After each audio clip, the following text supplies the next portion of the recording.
Welcome back, Tenno. Saryn has always been one of the strongest Warframe since her release. She's gone through reworks, nerfs, and constant community attention, and yet Saryn Prime still sits comfortably among the most dominant damage frames in the game.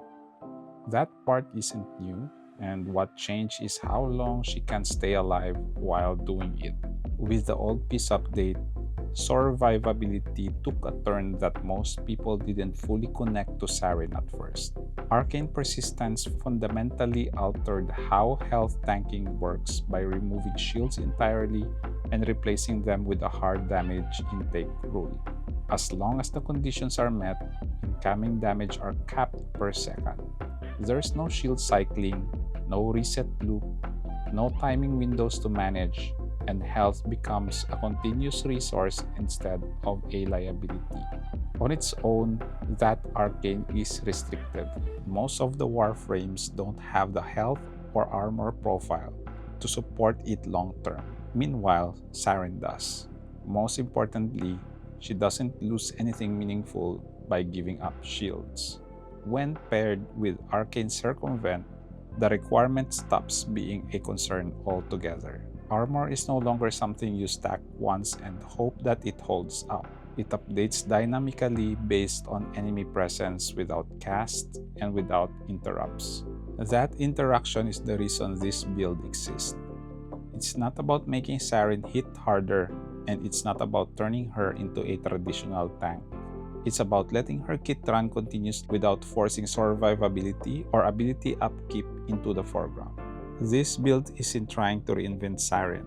It's letting her do what she already does best, but without the volatility that usually comes with it.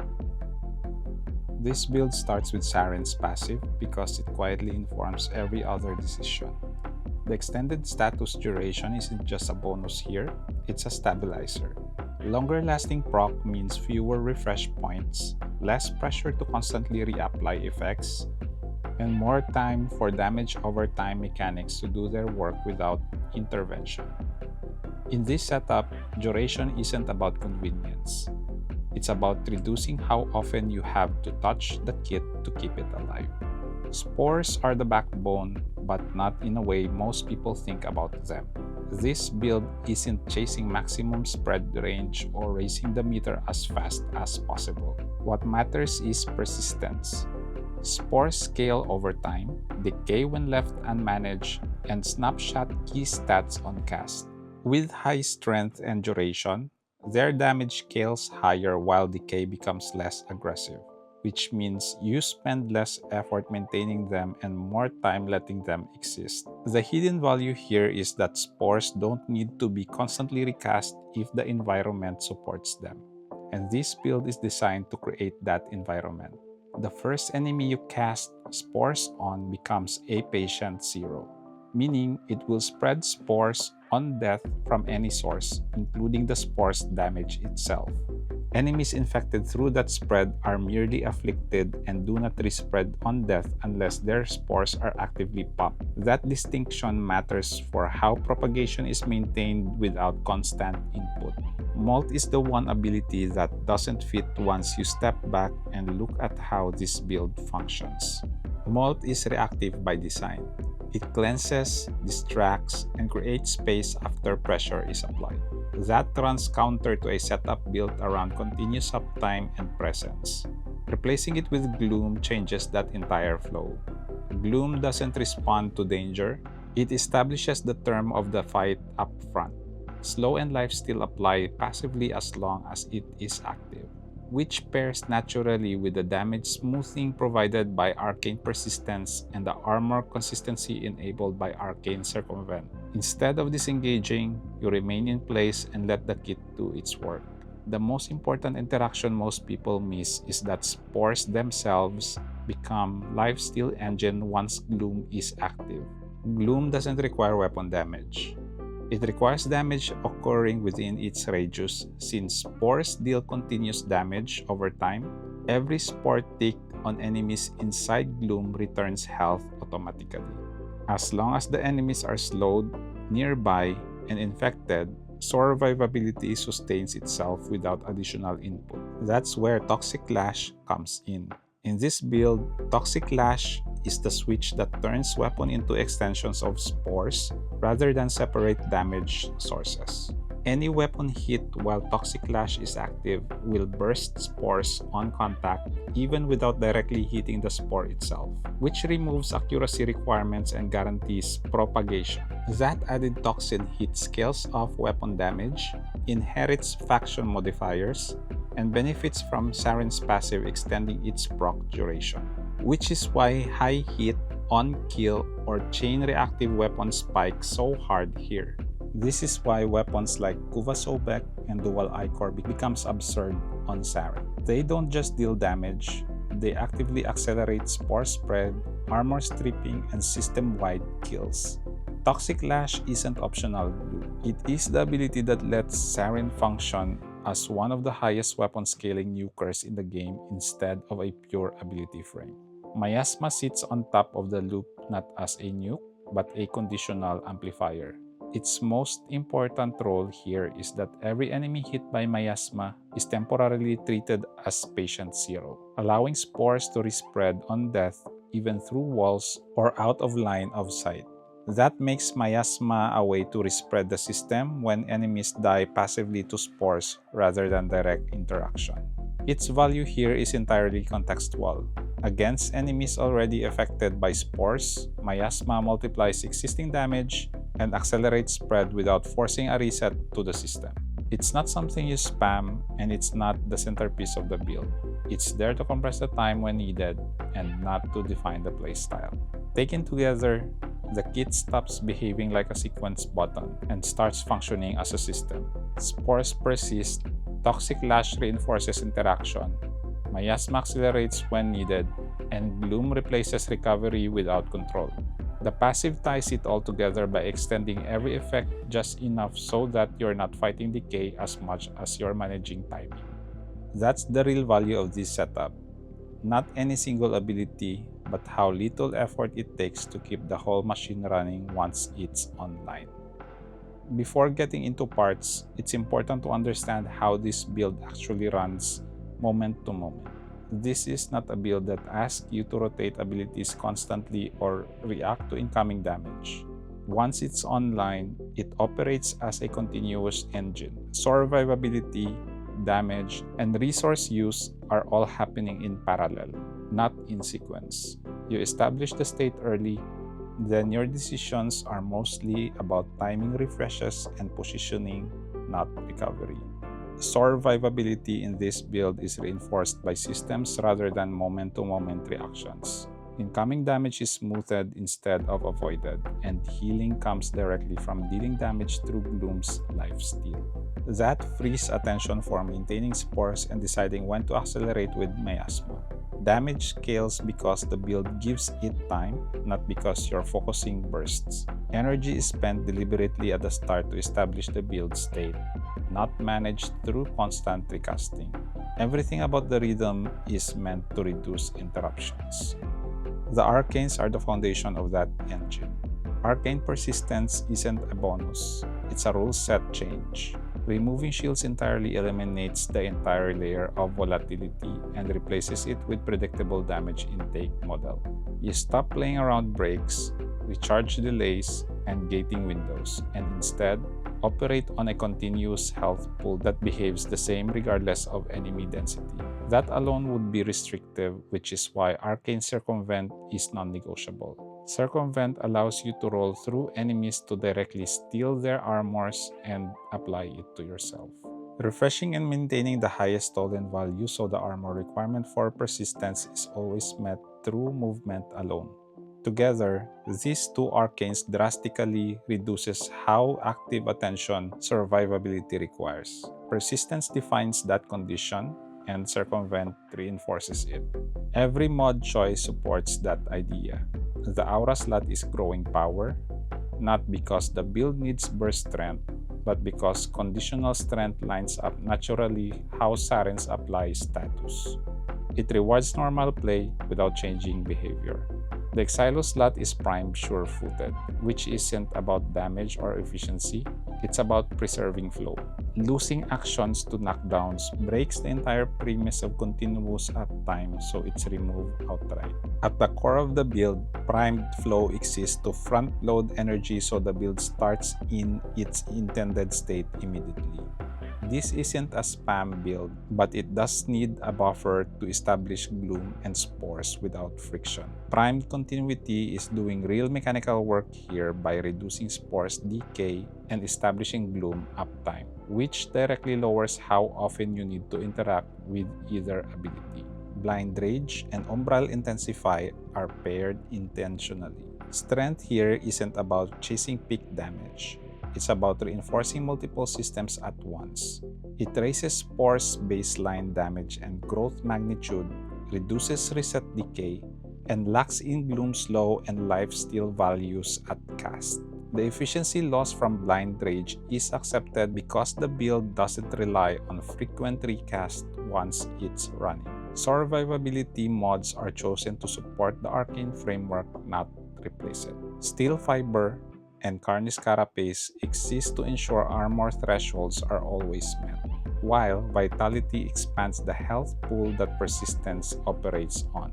Adaptation smooths damage further by reducing incoming types over time, not as a panic button, but as a background equalizer that pairs naturally with passive healing. Nothing here is accidental.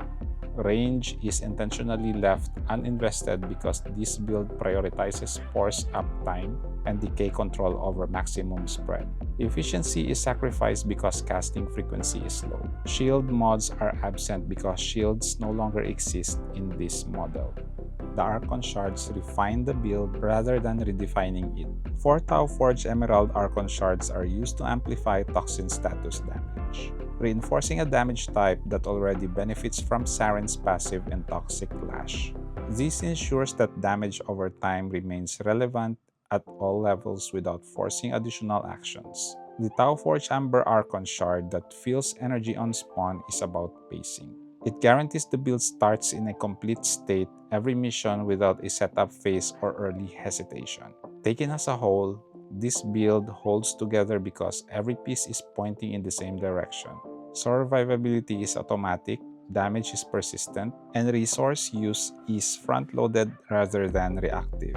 Once the engine is running, the role is to decide when to maintain the system and when to accelerate it.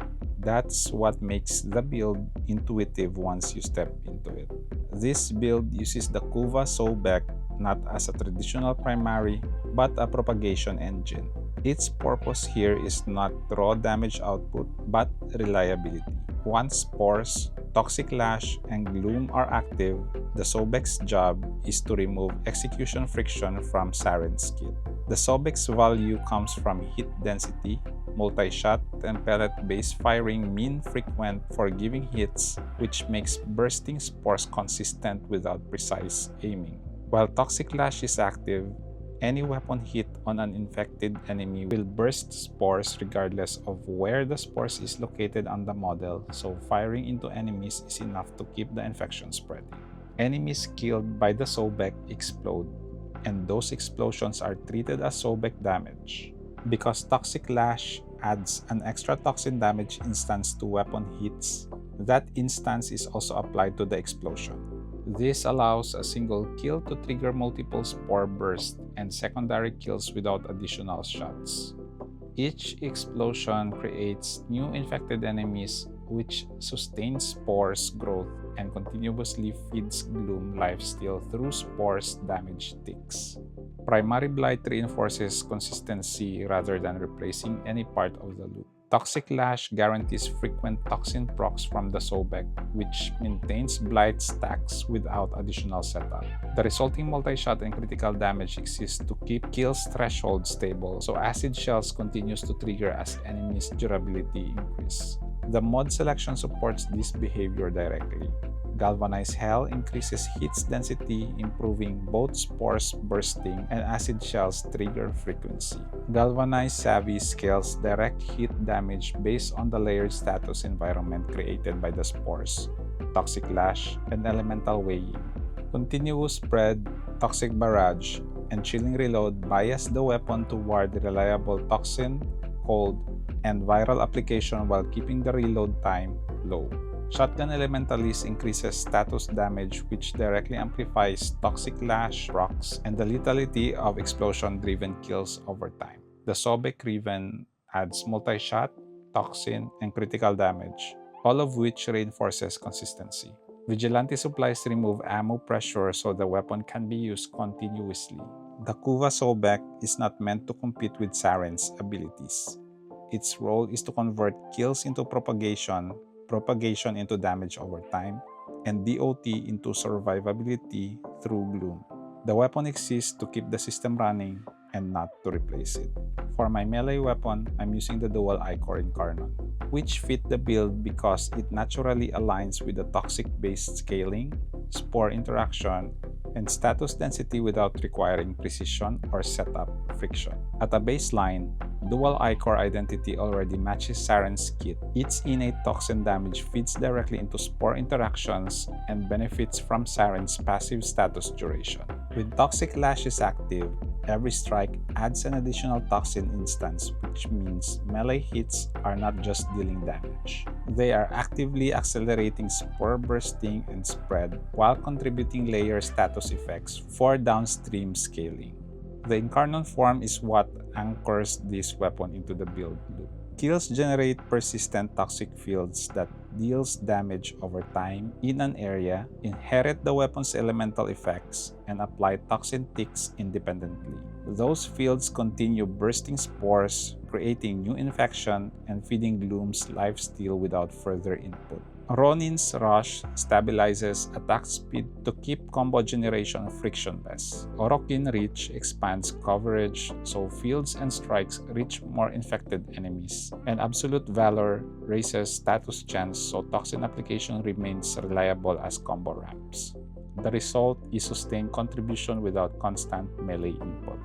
Melee Karin reinforces the control side of the loop by turning rolling into an active setup tool. Rolling applies cold stack in an area, slowing enemies further when layered on top of Gloom's slow and enabling the Arcane's damage multiplier against frozen targets. At the same time, this role complements Arcane Circumvent on the Warframe by stripping enemy defenses through the same action, collapsing crowd control and survivability prep into a single input. This is not about spike damage, it is about reducing incoming pressure, weakening enemies before engagement, and increasing the reliability of follow-up kills and spores propagation. The mod configuration supports this role directly. Primed Pressure Point provides the consistent base damage floor so toxin fields and follow-up hit scale without conditional requirements. Primed Reach increases melee coverage, making spore bursting and toxin field contact more reliable in crowds. Berserker Fury sustains attack speed through normal kills, keeping hit frequency high without manual upkeep. Weeping Wounds scales status chance with combo, while Virulent Scourge adds both toxin and additional status chance, ensuring procs remain consistent as combo ramps. Primed Fever Strike further biases damage towards toxin to align with spores, Toxic Lash, and Incarnon fields. Magnetic Rush adds attack speed and introduces a secondary status type to increase overall status density. Galvanized Elementalist scales status damage directly, amplifying the lingering toxin effects that continue working even when active attacks stop. Discipline's Merit stabilizes Tennokai access by triggering it on fixed hit intervals, removing randomness from heavy attack opportunities, and keeping Incarnon activation consistent. The dual Ichor is a persistence tool that keeps this system moving. It maintains Spores activity without constant recasting, sustains pressure through lingering toxin fields, and turns space control into survivability via Gloom. As long as enemies exist, this weapon prevents the loop from breaking. For my companion, the Panzer Vulpaphyla's role is not direct damage contribution, but automatic viral application, supplemental healing, and resource support that function independently of Saryn's actions. At the core is Viral Quills.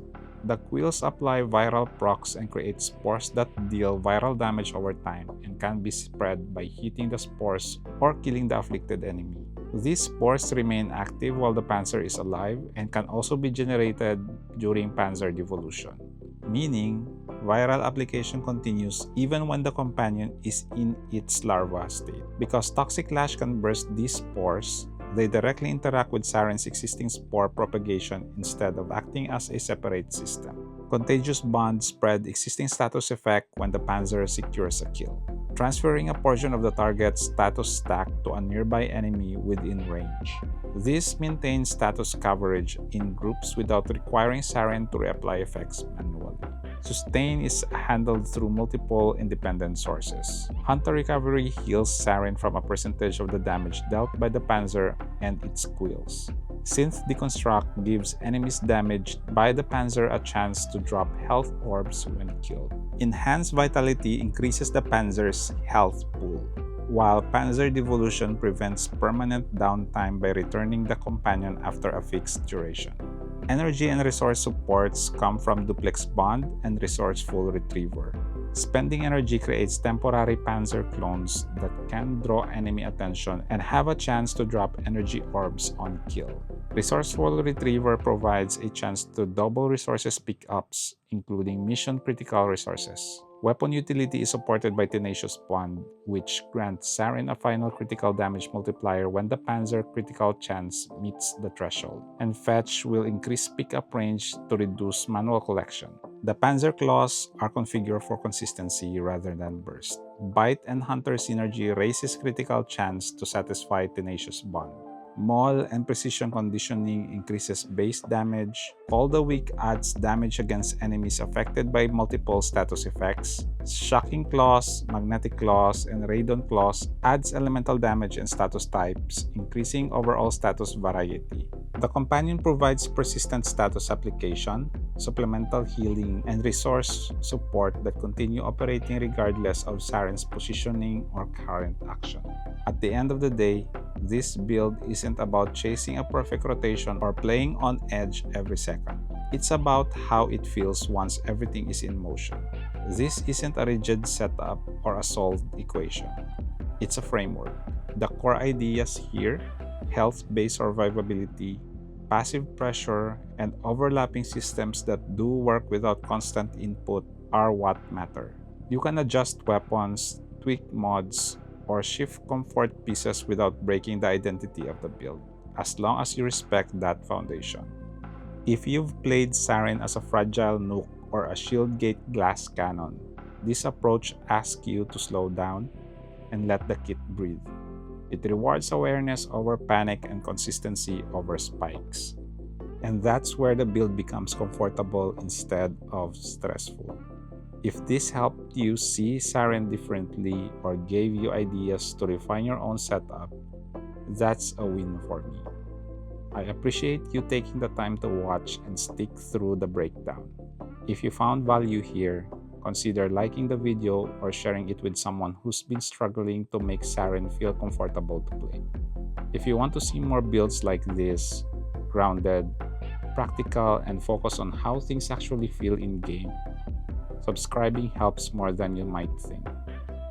I'm still refining how I build and how I explain things, and how I put these videos together. So if you're experimenting and learning alongside me, please stick around. There's more to explore. As always, please take good care of yourself, and see you on the next 110.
scanning for targets.